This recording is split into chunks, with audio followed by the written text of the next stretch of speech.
کریم رؤوف الرحیم نبی کے غلاموں ذرا حوالہ نوٹ کرنا. یہ جو ابھی حدیث آپ کی خدمت میں پیش کرنے لگا ہوں امام بخاری کے استاد حضرت ابو بکر عبداللہ بن محمد امام ابن ابی شیبہ اپنی جناب والا کتاب المصنف کے اندر اس روایت کو لائے. امام بخاری کے استاذ ہیں. اسی طرح امام بہقی دلائل النبوہ کے اندر اس روایت کو لائے ہیں. امام ابن عبد البر کتاب الاستیاب فی معرفت الاصحاب کے اندر لائے. الارشاد کے اندر محدث خلیلی اس کو لائے. اور حضرت حافظ امام ابن حجر اسقلانی جو حافظ الحدیث ہیں 1,00,000 حدیثیں سندن متنن جن کو حفظ تھی انہوں نے جناب والا فتح الباری شرح بخاری کے اندر بھی اس کو لایا اور الاصابہ کے اندر بھی اس روایت کو لایا. اور جناب والا اس کے علاوہ حافظ ابن کثیر البدایہ والنہایہ کے اندر بھی اس کو لائے. اور صاحب رفع المنارہ کہتے ہیں یہ صحیح الرجال حدیث ہے. اور 2 حفاظ حدیث حافظ ابن کثیر یہ حافظ سے مراد قرآن کا حافظ نہیں حدیث کا حافظ ہے جس کو 1,00,000 حدیثیں سندن متن حفظ ہیں. صاحب المنارہ کہتے ہیں 2 حفاظ حدیث حافظ ابن کثیر اور حافظ ابن حجر اسقلانی وہ جناب والا اپنی کتابوں میں ان روایت کو لائے. اور روایت کیا ہے؟ حضرت مالک الدار رحمۃ اللہ علیہ فرماتے ہیں رضی اللہ تعالیٰ عنہ فرماتے ہیں میں قبر رسول پہ حاضر ہوں. میرے نبی کے صحابی حضرت بلال بن حارث حضرت بلال رضی اللہ تعالیٰ عنہ قبر رسول پہ تشریف لائے. اللہ اکبر ذرا پس منظر دیکھیے.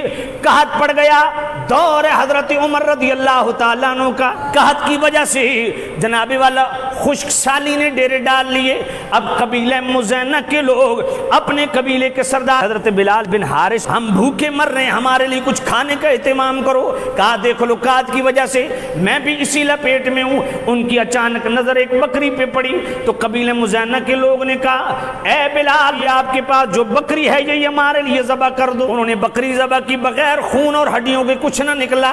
اسی حالت میں جناب والا حضرت بلال قبر رسول پہ چلے گئے. قبر رسول پہ جا کے کہتے ہیں یا رسول اللہ استسق اللہ لامتک فانہم قد ہلکوا. اے میرے نبی آپ کی امت ہلاک ہو رہی ہے آپ اللہ سے بارش کی دعا فرمائیں. اس حدیث سے کتنے عقیدے ثابت ہوئے. ایک تو جناب والا صحابی رسول قصدن ارادتن شد رحال کرتا ہے گھر سے حاجت لے کے قبر رسول پہ جاتا ہے.